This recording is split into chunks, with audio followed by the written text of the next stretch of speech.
If you've ever thought about selling design assets online, this can be a great way to have a passive income if you are already like a small business owner or you are a creative like a graphic designer or an artist. Hi, my name is Evan. I've been making graphic design assets for a few years now, and here are my top 3 favorite websites that I recommend, my thoughts on the subject, and a few ideas to get you started if you don't have any. Also, if you stick around to the very end, I will have an extra website. So yeah, let's jump into it. So as I was saying, selling assets online can be a really lucrative way to make some money on the side, or be the first step to freelancing or starting a serious business. And obviously you can buy some stuff on these websites too, like Instagram posts, brand kits, or even entire websites. Okay, so the first website that I'm going to recommend is Creative Market.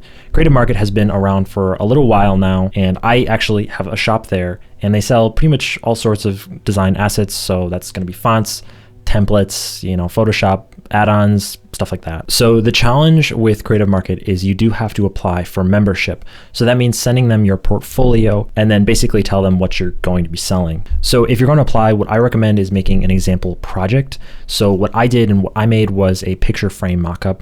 I made sure to post that on Behance, send them that with my application, and then about a week later, I got accepted. Okay, so for the second marketplace that I recommend, it's going to be Envato Marketplace. Envato Marketplace has been around for basically forever, but it's a great place to start. So Envato is actually a umbrella for a bunch of different websites. So that's going to be like Theme Forest, Graphic River, and Video Hive. There's a bunch of others, but basically it's for whatever niche that you're making. So I actually signed up a long time ago on Envato. I made a really terrible project, but at the time it got accepted and it made a few sales, and it was like, it blew my mind. It was so exciting. Nowadays, I think they are a little more strict with projects that you've made and posted, but I think it's a great place to start, especially with sales at the beginning, because typically my curve would be with new projects, I would get sales immediately and then it would taper off pretty quickly.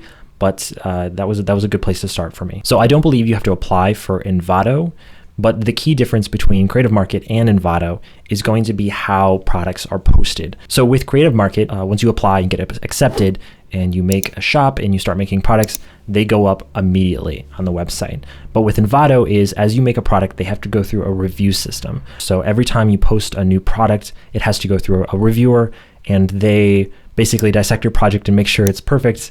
And typically they will deny it the first time and they'll send it back, but you just make the changes, don't sweat it, and you're all good.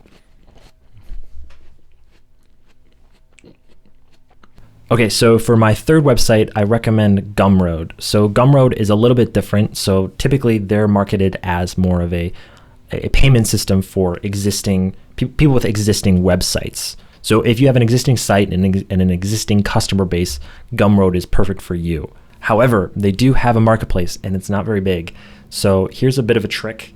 So initially products don't appear on the marketplace, but as soon as you get a sale, it does. So make the right product and you might just be pretty competitive on there. Okay, so I just checked the website and there are 2 actual restrictions. You need to have $10 in sales to be verified by Gumroad and appear on the Discover page, and you need to have at least 1 rating on a product. Okay, back to the video.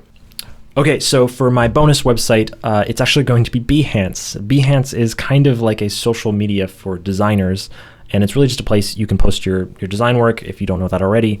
But what I've noticed people doing on there is they make a post and then they offer a product for free. And typically with these listings is they will ask you to just give them your email for the download link. So I'm guessing this could actually be a really effective way for getting a kind of a customer base and an email list. Well, I'm not endorsing you give away all your stuff for free. I think this could be a really great way to get started, build an email list, and start marketing yourself. If you're interested in any of these marketplaces, it really helps to just start making products even before you're accepted for any of them. So I do recommend posting on Behance. That can be a great place to start. Okay, so before I end the video, I did say that I would give you a bunch of ideas.